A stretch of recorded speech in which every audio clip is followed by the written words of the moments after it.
Hot summers, hot cities, and even hotter investment opportunities. That's the topic on the table in today's Look Back episode, the third in our 5-part Circling Back series of the Circular Economy Show. In today's episode, we're exploring how rethinking our cities through a circular lens could be key to future-proofing Europe.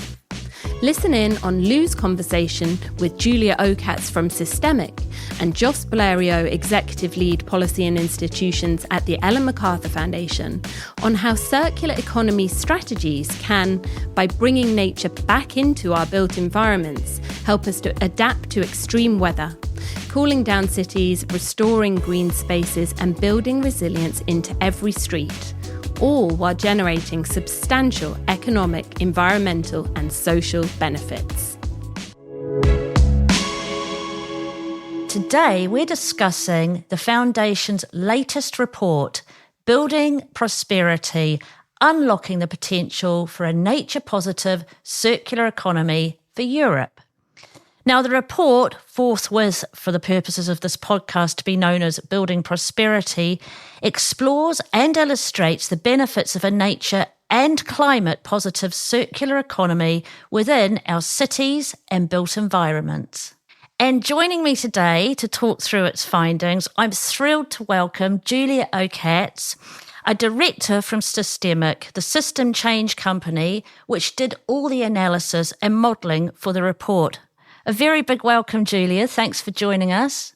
And also joining me in the studio is my colleague of 9.5 years, the wonderful Joss Bleriot, our Executive Lead for Policy and Institutions here at the Foundation. Hi, Joss.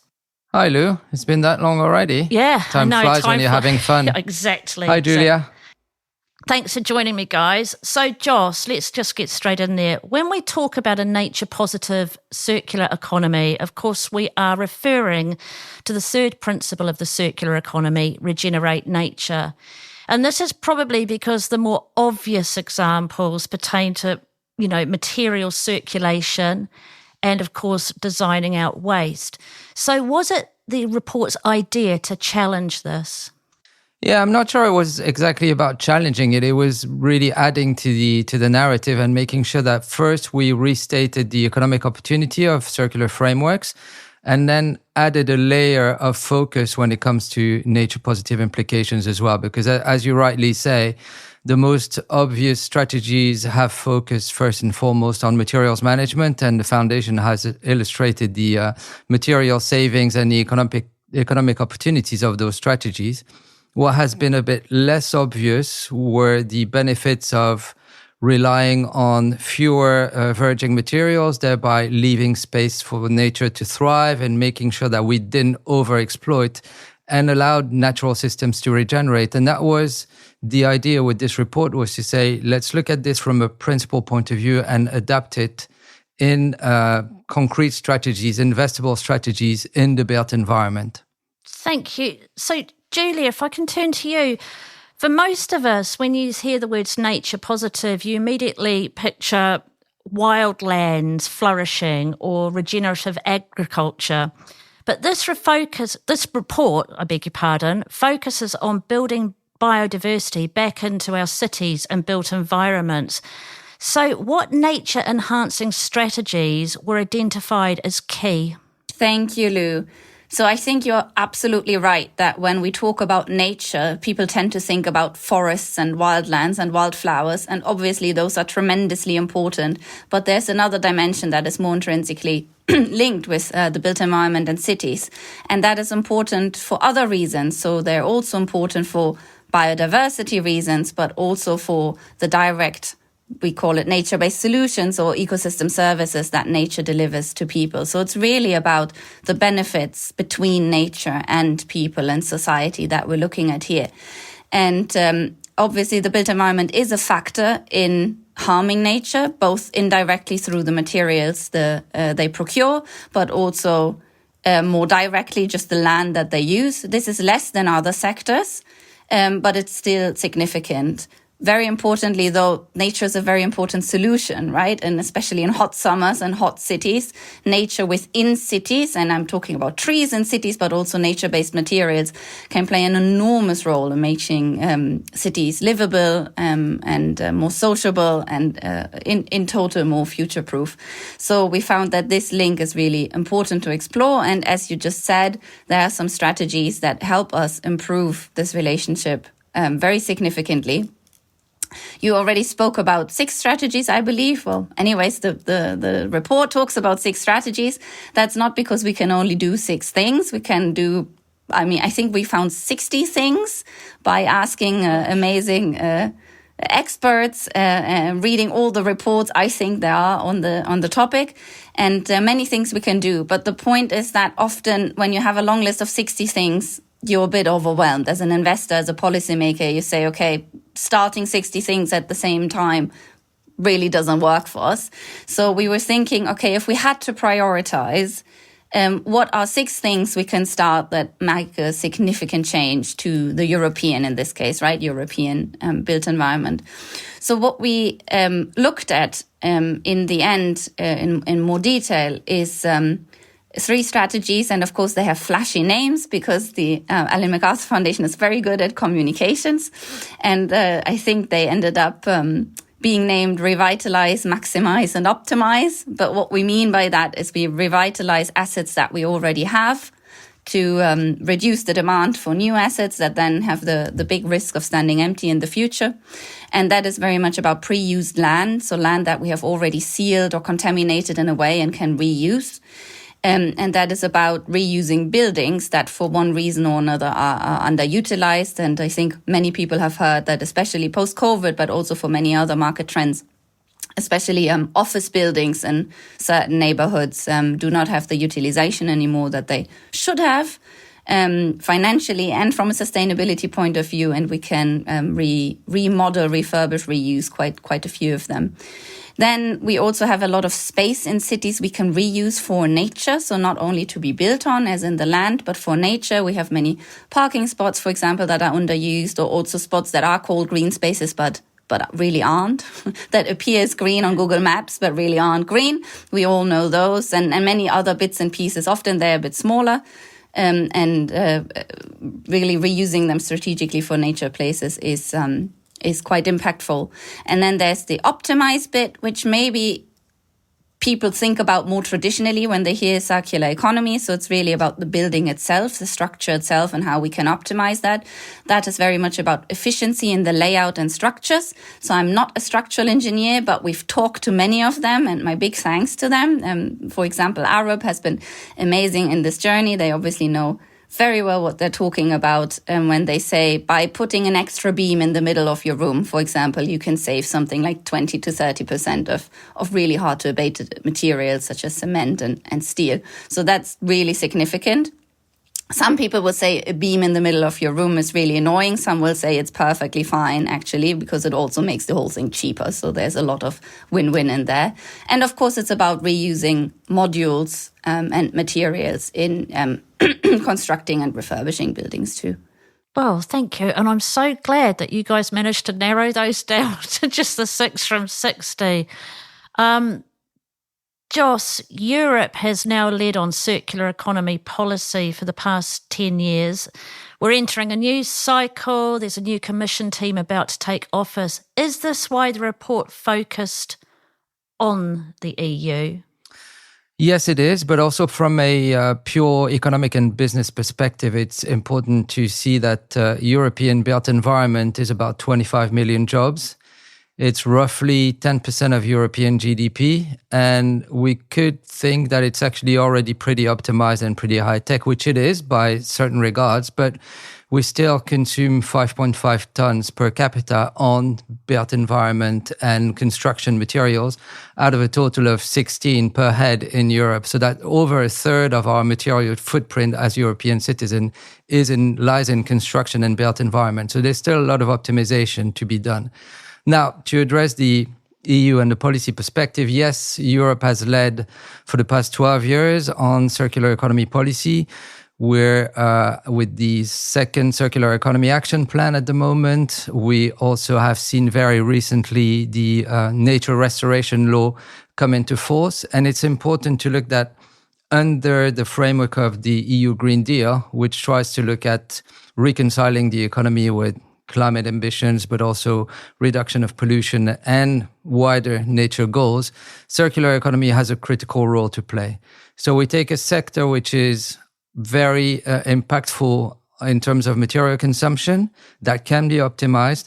We take the favorable policy context of Europe and we try to show the gains that can be made by applying those strategies. And of course, Europe already has quite an arsenal when it comes to looking at buildings. So there's the strategy for the sustainable built environment, of which the renovation wave is part, of which the levels framework is part. So there are already a lot of pockets of policies that can be exploited. We wanted to take a concrete angle and to say, by looking at these strategies, these are the gains and the quantifications that we can make. So at the moment, the next commission isn't completely fully defined yet, but there is a clear mandate to continue with the circular economy. There's possibly a Circular Economy Act coming in force as well, so we'll have to wait and see. But what we wanted to do with that report is to bring policymakers data and insights that give them the confidence to push forward on their circular economy ambitions by proving that this is a sound, future-proof economic strategy going forward. Yeah, when I read the report, it just filled me with such optimism and positivity when it was pointed out that this can be done. But Julia, to date, what have been the key barriers in scaling nature-positive solutions in our cities? People like me are sitting there saying, surely this is obvious, we have to do it as a matter of urgency. Of course, you are asking the difficult questions, but also the important questions. Yes, so we found there are billions, something like 500 billions of benefits for the value chain. So those people who can deliver these solutions, which often are local jobs, high quality jobs, there are also billions, hundreds of billions of benefits for all sorts of urban stakeholders, be it asset owners or citizens. So as you say, why aren't we doing this at scale? So first of all, Europe is doing it in little bits, in little pockets. So as you say, it is doable. And I think we're talking about examples a little bit later. But indeed, it isn't a scaled strategy. It isn't something we see across investment or across policy really as a thread. So why not? It is a bit hard to answer in general because all of these strategies are quite different. They need to be implemented by relatively different types of stakeholders.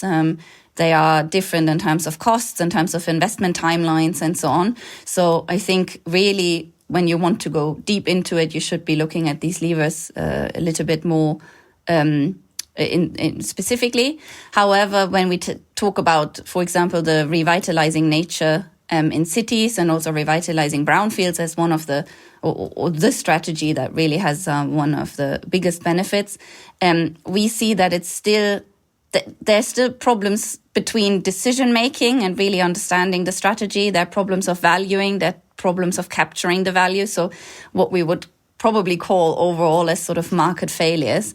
So first of all, it is actually not quite easy to decide when you have some space or even an abandoned building in a city, should you reuse that plot for nature, right? Is that like your very direct circular nature strategy? I'll tear this down or whatever, it might be a ruin of an industrial building and put plants here and trees, or should I be using this land to build new and thereby avoid sprawling and fringe developments around the city and thereby protecting nature outside, right? So there are some decisions that are just sort of urban planning investment decisions that are not obvious.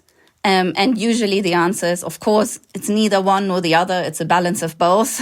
But how to get that balance right, I wouldn't say that there's the one method yet. And people have to think about that a little bit more. The other thing, though, is even if we say we want to go for a good balance, it's quite hard to value to value the nature. So basically what we've done in the report, we've looked at different types of benefits and said we can put $1, or in this case a euro number, to it and say, in a translation to a euro number over a certain number of years, this will save people money, this will benefit them because health costs go down, or they have a better quality of life, therefore that is more or less worth this many euros. But ultimately, it's very hard to put a price on quality of life, right? And health and all of these things. And then it's even harder to put a number on it that then is investable, right? That then is tangible for those that have to pay for these solutions. And even when you do put a number on it with some front-running cities and developers, they do it and they do it quite successfully. It's still not obvious how to invest in these solutions and who should pay for them. So, for example, it could be that the wider public benefits from a park. Should we charge the wider public? Should this be paid through taxes?